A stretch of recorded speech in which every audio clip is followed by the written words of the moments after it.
Okay, आज हम आपको इलेक्ट्रोमैग्नेटिक वेव चैप्टर के एमसीक्यू कराने जा रहे हैं, तो थोड़ा जल्दी करेंगे। पहला क्वेश्चन है कि electromagnetic waves are transverse wave in nature. Transverse waves in nature is evident by polarisations, interference, reflection and diffractions. तो ट्रांसवर्स इन नेचर, ठीक है, ट्रांसवर्स इन नेचर किससे होता है? अगर देखा जाए तो ट्रांसवर्स इन नेचर किससे शो किया जाता है? पोलराइजेशन। ये क्या होता है transverse in nature?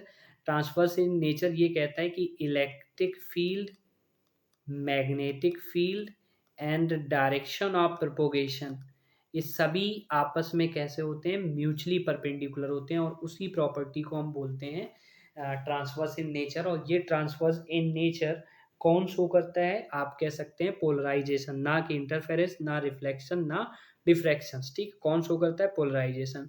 Which radiation are used in treatment of muscles एक्, मसल्स जो एक् होती हैं उनके केस में किसको यूज किया जाता है? इंफ्रारेड तो नहीं, माइक्रोवेव इंडक्शन में एक्सरे तो फ्रैक्चर के लिए, यानी कौन सी यूज की जाएंगी?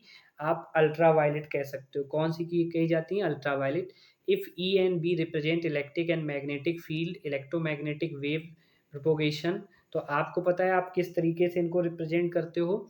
ई अकेला नहीं, बी अकेला नहीं, बी क्रॉस ई नहीं होता है, ई क्रॉस बी होता है, क्योंकि यहाँ पर डायरेक्शन उल्टा सीधा अगर क्रॉस करोगे तो एक जैसा नहीं होता है। क्रॉस प्रोडक्ट में हमेशा एक सा प्रोडक्ट, तो ई क्रॉस बी होता है, यानी कि आप इसको vector E cross vector B लिख सकते हो। तो option number, okay, question number 4 देखते हैं कि in a electromagnetic wave the phase difference between electric and magnetic field, दोनों के बीच में कोई फेज डिफरेंस होता है? नहीं। एंगल जरूर परपेंडिकुलर होते हैं, लेकिन फेज डिफरेंस दोनों के बीच में क्या होता है? Zero.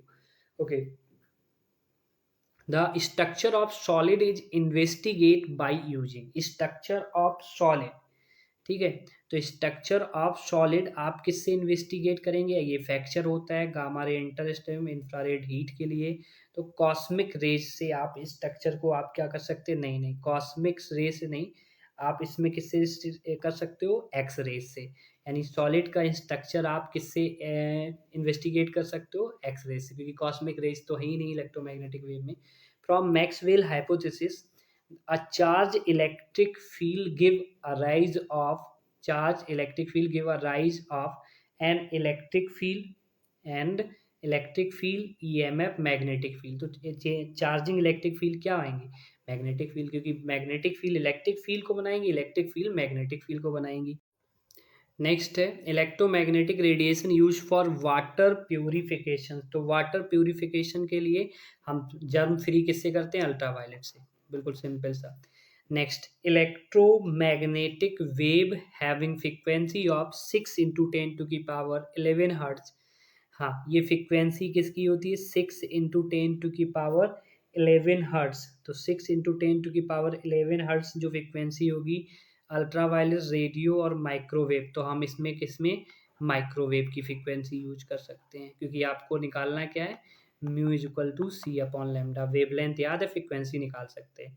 Which of the following is called heat radiation? ये तो सिंपल है। हीट रेडिएशन आपका कौन सा होता है? इंफ्रारेड। ये क्या करता है?